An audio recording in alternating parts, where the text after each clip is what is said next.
Mr. Ayekoto, ọ̀rọ̀ dé mi ò ní bá yín jà, ọ̀rọ̀ lọmọ ilé tí ń jẹ. Ẹ jẹ́ kí àkọ́kọ́ gbọ́ nǹkan tí ẹ sọ kí n tó fèsì sọ́dọ̀ yín. Against Ooni, against Tinubu, against the Ilẹ̀ Kóòtù Òjìrè, Yorùbá nation is not for the freedom of human rights. Yorùbá nation, àwọn ọlọ́pọlọ kíkúrò wà nínú ẹ̀, káàsì gbọdọ̀ gbà wọn láì dìbò anything tó bá jẹ́ Yorùbá nation. Ẹ sọ fún kọ́mí sísẹ̀. Tọ́mà tẹ̀lé pé wọ́n sọ wípé jáde fún rálì Yorùbá nation. Ẹ sọ fún pé wọ́n jẹ́ rámẹ̀ wọ́n sá. Because èyí tí wọ́n ṣe ní jọ́sí àwọn bẹ́ẹ̀ ni wọ́n sùn, mélòó ni wọ́n kíkà fún nínú káàkiri àwọn jẹ́ pé Yorùbá nation ló sọ wọ́n jẹ́ tó máa ń rílẹ̀. 419, jìbìtì, jàgùdà, olè jíjà, tẹ̀m̀bẹ̀lẹ́kú nínú ẹ̀ ẹ̀sẹ̀ lẹ́fẹ̀ẹ́ gbélé èdè. Wọ́n against Ooni, against Tinubu. Má ṣe o. Káàtì wàá gbà pé bẹ́ẹ̀ ṣe sọ ilé ọ̀rọ̀ ṣe rí. As you have this power to make noise, can't you have this sense for the way forward to our life in Yoruba land? Bẹ́ẹ̀ ṣe ní energy láti pariwo yìí. Kí ló dé tẹ́ fi energy yẹn? Kí ló dé tẹ́ fi jáde? Tẹ́ bá mọ̀ pé olóyè Sunday Adéyẹmọ mọ̀ ṣe Yorùbá nation dáa. Kí lẹ́yìn lè gbé wá? Kí lẹ fẹ́ fún wa tá a máa fi bọ́ lóko wàhálà yìí?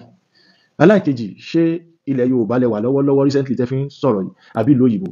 Tó bá yẹ pé ìlú òyìnbó lẹ wà tẹ́ lọ farapamọ́ sí tẹ́ wá ń sọ̀rọ̀ ọ̀rọ̀ báyìí. Brother, màá wọlé alájọbí tájọ wá láti Ondo state. Ó yẹ kí n ṣépè fún yín ni, bọ́ mi ò ní ṣépè fún yín. Mi ò ní ṣépè fún, màá wò ti yá mi mọ́ yín lára. Àkúrẹ́ náà gbé bí èmi, ọmọ Àkúrẹ́ ni ìyá mi o. But èkó tẹ́ sọ yìí, ẹlẹ́ẹ̀kẹta mo fẹ́ béèrè question kan lọ́wọ́ yín. Ṣé wọ́n lè ṣe nǹkan nílẹ̀ Yorùbá yìí tó lè against bàbá wa ní ìṣàṣà? Mo tún fẹ́ béèrè yẹn náà lọ́wọ́ yín. Ẹlẹ́ẹ̀kejì, ẹni 419, àwọn mélòó náà ṣe, mo rò pé ẹ sọ pé lọ́ọ̀yà ni ẹ ṣe lọ́ọ̀yà rí. Àwọn mélòó ni wọ́n gbá, báwo ni wọ́n ṣe gbá wọn? Kí lorúkọ àwọn tí wọ́n gbá yẹn? Ṣé lè present wọn tó bá tiẹ̀ dojú ẹjọ́? Ẹlẹ́ẹ̀kẹrin, ṣé Yorùbá dẹ̀ ní í ṣá? Ṣé ọmọ aládé ni? Ẹ bá jẹ́ ọmọ aládé original. Ẹ ní fi programu yìí ta bá Ààrẹ Gani Adams versus olóyè Sunday Igboho torí pé ẹ fẹ́ dalẹ̀ Yorùbá rú ní nǹkan tí mo rí yín sí. Because kò sígbà tí Yorùbá nation way forward ẹ jẹ́ kí n kọ́kọ́ jẹ́ kẹ́ mọ kinní kan. Mọ́tò tó ti lọ lẹ̀ ń ṣẹ́wọ́ sí tó tiẹ̀ ti ń dìbò ní passport. Ẹlẹ́ẹ̀kẹta, mo gbọ́ statement kan lẹ́nu yín. Inú ọ̀rọ̀ yín náà ni màá ti máa mú. Ọmọ olùmí ṣe tí ẹ̀bẹ̀ káfíẹ̀ kẹsí gómìnà yẹn ní gẹ́ẹ̀tì sí nǹkan tí DSS ṣe. Àìdẹ́sẹ̀ ṣùgbọ́n lọ́wọ́lọ́wọ́ báyìí pé ẹ̀dìdẹ́ ẹ wá lẹ́fẹ́ ṣe rálì. Àbá mi ò gbé yẹ kó ti sọ̀rọ̀ yín. Kí wá ló yẹ ká ṣe? Ọ̀tẹ̀lẹ̀ kó tó sílẹ̀. Gbogbo ẹ̀ ṣe wálé ọ̀tẹ̀. Kí ló dé tẹ̀lé di ọ̀dọ̀ mu? Ẹ̀dí ẹgbẹ́ òní ọ̀dọ̀ sílẹ̀. Kí ló dé tẹ̀lé? Mo fẹ́ béèrè kan wọ̀nyí wọ́n lẹ́ni tó bá fa gbùgbù máa fà àbí bẹ́ẹ̀ kọ́. Ẹ̀mí náà ní territory. Wọ́n ò lè máa ṣe nǹkan kí wọ́n let territory behind. Kẹ wá fi. Territory yín wo? Ǹjẹ́ lè ṣàlàyé fún wa? Ṣé wọn kárí yín along mọ́ ní nǹkan tó jẹ́ ń ka yín lára báyìí ni? Àbí torí olóyè Sunday Adéyẹmọ, mo kọ́ fẹ́ kẹ́ mọ kinní kan, olóyè Sunday Igboho kọ́ ló gbé Yorùbá nation lọ́wọ́ o. Kódà àwọn professors, àwọn èèyàn pàtàkì tán jẹ́ ọmọlúàbí, òye, torí pé olóyè Sunday Igboho jẹ́ ọmọlúàbí, náà tán wá rí pé ẹni yìí ó lè fọwọ́sowọ́pọ̀ pẹ̀lú wa, náà ṣe gbà, náà ṣe pè wọ́n sínú ẹ̀. Ọ̀rọ̀ Fúlàní jíyàn gbé kò jáde nínú ìbínú tẹ̀ ń bí yìí o. Ọ̀rọ̀ ọmọ Dangote fi mọ́tò pààyàn òbí kò jáde nínú awuyewuye tẹ̀ ń sọ yìí o. Ọ̀rọ̀ pé nǹkan wọ́n gbogbo nílùú ara ni àwọn tálákà kò jáde nínú kan. You are fighting for your own selfish interest. The second one ni pé ṣé Ọ̀nìdìṣà ever complain fún yín privately wípé conversation tó dánmọ́rán kò sí láàrin àwọn àti olóyè Adéyẹmọ? Because ṣe rí àwọn nǹkan tẹ́ ẹ sọ tá a fi rẹ́rìn ló pọ̀ jù. Because you are a novice. Àwọn nǹkan tí ẹ mọ̀ irú èmi personally, olóyè Sunday Igboho is my blood, is my baba. I love him. Ṣé rí èmi náà join struggle Yorùbá nation on my own place. Kò sẹ́ni kankan tó ń fà sí Yorùbá nation, kò sẹ́ni kankan tó ń fa gidi pé ẹ jẹ́ ká dọ̀dọ̀ lágbájá ká sọ fún rárá. Ẹ̀yin fún ara yín ti mọ̀ pé ìgbòmìnira ilẹ̀ Yorùbá ṣe kókó, everybody máa fi fọwọ́sowọ́pọ̀ láwa tá a mọ̀ yín pé torí nǹkan kan wá bẹ̀. Mo rí pé ẹ ti ṣe program fún Bàbá Èkìtì, mo rí pé ẹ ṣe program fún Ọmọlúkà àti bẹ́ẹ̀ bẹ́ẹ̀ lọ. Bí akẹ́kọ̀ọ́ ṣe program fún mi náà, mo mọ̀ pé máa láṣìírí mi lọ́wọ́ dáadáa. Bí èmi náà gba because the Yorùbá nation tẹ́ ń sọ̀rọ̀ pé àwọn ọlọ́pọlọ kìíní kan ló wà ń bẹ̀ yìí brother. And now Yorùbá nation tá à ń sọ lọ́wọ́lọ́wọ́ yìí, mò ń sponsor ara mi fún aggregating tí mò ń ṣe fún wọn. Mi ní supporter kankan ní aspect Yorùbá nation. I don't have any supporter. So ta làwọn tẹ́ ń dárúkọ ní diaspora kí wọ́n gbowó kíní kan tẹ́ ń dárúkọ yẹn, tẹ́ ẹ bá ti mention statement ẹ máa try láti máa proof evidence so that àwa máa lè gbẹ̀rí yín jẹ́ pẹ̀lú àwọn nǹkan tẹ́ ń sọ yìí. Because you are just talking, making noise for nothing. This noise is not for solution. It's just for tẹ́ fi dá àpọ́nrú ní lójú tèmi.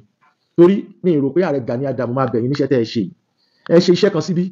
Mi rò pé tó bá jẹ́ báwọn ló bẹ̀yìn. Ṣiṣẹ́ fún ìrẹ́pọ̀ ilẹ̀ kóòtù jìnnà. Ṣé káwọn ọmọ àrùn dálẹ̀ lórí ayélujára? Ọ̀rọ̀ wo? Ṣé sọ́dọ̀ ìlú ń ṣiṣẹ́ fún ìgbà ìgbádùn àwọn kóòtù jìnnà? Dáadáa ló ṣe wáyé. Dáadáa kò sí àwọn ìlú tẹ́lá àwọn ìṣúná bẹ́ẹ̀. Tó bá ní ṣe máa ń wò. Àwọn bá lọ́kẹ́ náà bẹ̀rẹ̀ tonight. Àwọn gbẹ́sìn wọn, OPC wọn, OPC ògùn wọn, àwọn ìbá tá OPC wọn lẹ́kọ̀ọ́. Láàárín àwọn àmọ̀tẹ́kùn kan kẹ́yìn nínú ẹ̀rọ òwúrọ̀ dáadáa ọlọ́dẹ àti OPC wà láàárín. Ọlọ́dẹ àti OPC òwúrọ̀ dáadáa. Ẹ̀gbọ́n ọ̀rọ̀ yín ò bára mu. Ilẹ̀ mú tẹ̀fí ń ṣàn program yìí. Ta ni OPC? Ṣé Ebira ni wọ́n ni? Anambra náà ti káwọn OPC wá ni? Ṣé Anambra náà ti kó Onitsha náà ti kó àwọn àmọ̀tẹ́kùn wá ni? Àbí mi understand. Ta ló ń jẹ́ Yorùbá? Ta ló ń jẹ́ ọmọ aládé? Ìkan tó bá yẹ pé Ààrẹ Gani Adams ló rán yín torí ẹ sọ statement kan bí ẹni ọ̀tẹ̀ ni olóyè Sunday Igboho fi kó Yorùbá Nation jọ, which is olóyè Sunday Igboho kọ́ ló kó Yorùbá Nation jọ. Ilé ìhun ṣèjà, ẹ jẹ́ ká explain fúnra wa. Ẹlẹ́ẹ̀kejì, àwa tá a jẹ́ èèyàn olóyè Adéyẹmọ, láti ilẹ̀ tí mo ti mọ Adéyẹmọ ló ti máa ń fún Ààrẹ Gani Adams ní respect. Pé bàbá mi ṣé ẹ mọ̀ pé odidi program bíi 6-7 ni mo fi kọ́ Yorùbá Gani Adams out lórí ọ̀rọ̀ pé kán ràn wá lọ́wọ́, kọ́ bá wa dá sí kìíní, táwọn èèyàn sọ pé àṣejù mi pọ̀ nígbà yẹn, apọ̀ta pé wọ́n jáde òbọ̀ tí bá Gani Adams fúnra wọn wọ́n ṣe interview jáde wípé olórí ogun kì í ṣáájú ogun. Nǹkan tá a fi bọ́ọ̀lẹ̀ ń bẹ̀ nìyẹn. Wọ́n ní ẹnìkan máa wà lẹ́gbẹ̀ẹ́ bí ẹnìkan máa wà lẹ́gbẹ̀ẹ́ lọ́wọ́ máa wà láàrin, pé ìgbà yẹn làwọn ṣẹ̀ṣẹ̀ tó lè jáde, bó ṣe ìmọ̀ nǹkan tó ń jẹ́ ààrẹ ni, which is àwa ọmọ kéékèèké ká kọ́kọ́ jáde ná kó tó di pé àwọn ló yẹ ká dákẹ́ tí ò yẹ ká sọ̀rọ̀ wọn tó ẹgbẹ́ gbági ní aspect ọ̀rọ̀ yẹn. Ẹlẹ́ẹ̀kejì ẹ sọ̀rọ̀ lórí Ààrẹ Ọ̀nà Kakanfò. Ǹjẹ́ ẹ mọ̀ pé kí oyè yẹn tó kan Ìbà Gani Adams, ǹjẹ́ ẹ mọ̀ pé wájú olóyè Sunday Igboho lóyè ìgbà kọjá ṣá tó lóyè Sunday Igboho reject ẹ̀, wọn tó léèyàn sọ yẹn náà fún yín, àbí ó kọ̀ mọ̀ọ́mọ̀ fẹ́ da ọ̀gọ́rú, àbí wíwálé olóyè Sunday Igboho Adéyẹmọ tẹ́ ẹ̀rù pé wọ́n máa dé wọn ló ń kan yín lára. Ẹ jẹ́ ká mọ bí tẹ́ fi sí, tẹ́ ẹ̀ bá dẹ̀ kí ń ṣọmọ Yorùbá, ẹ jẹ́ ká mọ̀ pé ẹ̀ kí ń ṣọmọ aládé, ẹ̀ kí ń ṣara wa. Ọ̀ṣun state ni mí, mo wà ní Yorùbá Nation. Ọmọ Èkìtì ni bàbá Bánjí Akíntóyè, wọ́n wà ní Yorùbá Nation. Ọmọ Àkúrẹ́ ni ọmọ Lúkà, wọ́n wà ní Yorùbá Nation. Mi mọ sáìdì títí yín. So ọmọ Àkókó ó wà ní Yorùbá Nation. Gbogbo wa nílẹ̀ Yorùbá, a wà ní Yorùbá Nation struggle pé ìyà pọ̀, ìyà tó ń jẹ wá la fẹ́ pọ̀. Kì í ṣogun ọ̀tẹ̀ yín Gani Adams ìgbà kan àwòkàn tẹ́yìn gbé bọ̀ yìí. Ìyẹn kọ́ o. So ẹlẹ́ẹ̀kejì, tí èèyàn bá ti lè plan life rẹ̀, kò lè understand àti plan life ìlú o. Nǹkan tẹ́ ń dá sí yóò ju brain yín lọ. Iṣẹ́ tẹ́ ẹ kọ́ nídìí iṣẹ́ lọ́ọ̀yà, bẹ́ẹ̀ ṣe sọ pé lọ́ọ̀yà ni ẹ kọ́ pé o. Torí mi gan tí mi ò kọ́ṣẹ́ lọ́ọ̀yà, tí n bá sọ̀rọ̀ níta máa defeat yín o, because ẹ kàn mú àtàmọ̀ ẹ sọ nǹkan, tẹ́ bá ti mú ọ̀rọ̀ wá ẹ máa mú evidence ẹ̀ káwa lè máa gbẹ̀rí yín jẹ́. But all this is just noise. Ẹ mọ̀ pé mi ti bu yín o. Tẹ́yìn bá ń claim pé ẹ lè sọ̀rọ̀, màá kọ́kọ́ fi tùbínú bí ṣe programu. Ẹ wá pàdé ọ̀rọ̀ tó ju títí yín lọ. Ó níbi tí mò ń bọ̀, mi nǹkan tí ì dé. Wọ́n kàn fà sọ fún yín ni pé ẹ ṣe dúró ní ibi kí ilẹ̀ Yorùbá nífọ̀kànbalẹ̀, ẹ ṣe dúró níbi ìfọwọ́sowọ́pọ̀, ó ṣe jẹ́ pé bí ọ̀tẹ̀ lẹ́wà, ó ṣe jẹ́ pé bí àti dàkanrú lẹ́wà. Ìgbà tí olóyè Sunday Igboho tí mò ń ṣe yẹn, kí ló dé tẹ́yìn ò bọ́ síwájú ká tẹ̀lé yín? Now màá wá challenge gbogbo ẹni tó bá ń complain fún yín pé wọn ò gbé issue Yorùbá Nation yín gba ọ̀dọ̀ òun, ẹ sọ fún pé kó bọ́ síwájú, àwa máa tẹ̀lé. Simple. Ó ṣe dandan kó olóyè Sunday Igboho ló máa wà wájú. Olóyè Sunday Igboho kàn ń ṣe títí wọn àti pé táwọn bá ṣe tí Fúlàní bá ṣe ń gbúrú àwọn, wọ́n máa dẹwọ́lẹ̀ díẹ̀. Táwọn bá dé dẹwọ́lẹ̀, a máa wá wọn bí tọ́wọ́ a máa lọ bá wọn. Ṣé ẹ rántí ìgbà àkọ́kọ́ tó olóyè Sunday Igboho ń di gbogbo ẹ̀ tán di àwọn ọmọ lẹ́yìn wọn lọ́nu gbó lọ lé Fúlàní? Ṣé mọ̀ pé bọ́n ṣe lé ní Ògùn náà wá lé l'Ákúrẹ́? Ìgbà tó lóyè Sunday Igboho sí ilé tán lọ bombard Catholic Church, brother tó ń pariwo kí ló dé tẹ́yìn ò send àwọn èèyàn lọ kán lọ fèsì wọn? Kí ló dé tẹ́ ìwà solution nígbà tẹ́ mọ̀ pé nìkan mọ̀ ṣe? Ó máa ṣe o. Tí láìsí bá ń pa òkúta, ìṣẹ́ náà máa ṣe èrè yẹn tán ti gbọ́. Ẹ jìnnà sí nǹkan tẹ́ ń sọ ìfáàfà.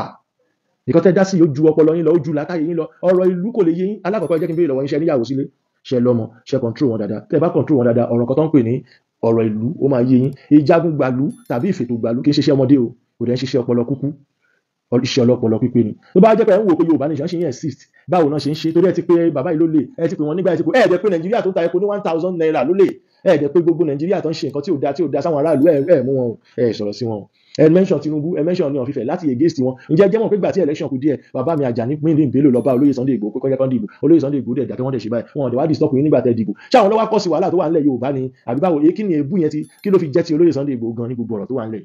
Ẹ bẹ̀rù Ọlọ́run, ẹ̀yin èèyàn, ẹ bẹ̀rù Ọlọ́run, kẹ́ mọ̀ nǹkan tẹ́ wọ́n máa sọ lórí social media. Mo dẹ̀ ti sọ fún olóyè Sunday Igboho náà, bàbá mi ẹ sinmi ara yín táwọn pípọ̀ ìbá náà wọ̀n lẹ́dí àti bọ́ lóko ẹrù. Bàbá kan rò pé bí a mọ̀ ń discourage wọn, ara ẹ̀ lẹ́ ń wò yìí, ara ẹ̀ lélẹ̀. Ọlọ́run jẹ́ kán pa olóyè Adéyẹmọ ní July 1st yẹn. Bárakùnrin náà ṣe máa bọ́ síta, wọ́n ṣe máa sọ̀rọ̀ yẹn lẹ́yìn ìpọ́lọ̀ mu. Ẹ wá sọ̀rọ̀ lórí pé àwọn tí wọ́n dolóògbé nínú géèmù yẹn kí ni wọ́n ṣe fún wọn? Ṣé ẹ gbọ́ pé olóyè Sunday Igboho gbéjọba Nàìjíríà lọ lórí nǹkan tó ṣe fún wọn? Ṣé ẹ wá gbọ́ pé èmi kìíní ń ṣe July 1st fáwọn kú ọ̀run fáwọn tí nǹkan ṣẹlẹ̀ sí táàdẹ̀ rí nǹkan gbà fún wọn ni? Ẹ torí yẹn náà á jẹ́ pé ojú lásán lẹ́ni, ojú yín ò ṣiṣẹ́, tẹ́ ẹ bá ti rí gbogbo nǹkan. Torí a ti mọ̀ pé ṣẹ́yìn náà, ẹ̀yin tẹ́ ń gbọ́ mi, ṣẹ́yìn náà ti rí ìdí tí mo fi ń ṣe July 1st báyìí, a ti mọ̀ pé wọ́n máa padà fọ̀rọ̀ ibú wa lọ́jọ́ kan. Àwa náà ti mọ̀ pé wọ́n máa padà fọ̀rọ̀ yìí ibú wa lọ́jọ́ kan. Mo dúpẹ́ lọ́wọ́ Elédùmarè pé ebú kò ṣe ọmọ mi lára. I'm a sponsor by myself to my Yorùbá Nation. Ọ́fíìsì mi ni mo ti ń sọ̀rọ̀ yìí. Brother, tẹ́ bá sọ pé ní gbogbo nǹkan kan sórí social media lẹ ti máa sọ, ẹ kárí yín, ẹ ṣe transfer 20 million everybody ní ká tó mọ̀ pẹ̀lú owó lọ́wọ́. Ẹnu ò ṣe o, ẹ kì í gbé kámẹ́rà àbí tẹ́ ti ń ṣe program yẹn tán, bros ẹ gbé bí eléyìí. Ẹ wo ọ́fíìsì mi lẹ̀ ń wò, ẹ ti rí studio lọ́ọ̀kan yẹn. Ọ́fíìsì mi lẹ̀ ń wò yìí, mo dẹ̀ ti ń léṣẹ́ tó ti ń ṣe traditional soap tó ti ń ta ọṣẹ ta oríṣiríṣi brother. Ọ́fíìsì mi lẹ̀ ń wò, fọ́tò olóyè Sunday Igboho lẹ̀ ń wò lọ́ọ̀kan yẹn. Ọ́fíìsì tèmi lélẹ̀, mo dẹ̀ ti ní tipẹ́ mi ò ṣẹ́ ni o. So ẹ má máa sọ̀rọ̀ pé ẹjọ́ ẹnìkan lẹ lówó lọ́wọ́, ẹ dákẹ́ jọ, ẹ dákẹ́ ń bẹ̀. Àwọn tó lówó jù yín lọ tán wá sórí social media wá pariwo wọ́n pọ̀. Ẹ ní sùúrù ara yín, gbogbo eléyìí tẹ́ ń ṣe láti dá nǹkan rú yẹn, ẹ tó pín ní ṣín, ẹja orí èékánná pẹ̀lú ariwo tẹ́ ń pa ẹ̀. Solution ni kẹ́ ẹ mú wá tá a lè fi tètè bọ́ lókè ẹrú. Stop making noise, ẹ jọ̀ọ́, please abeg, stop making noise.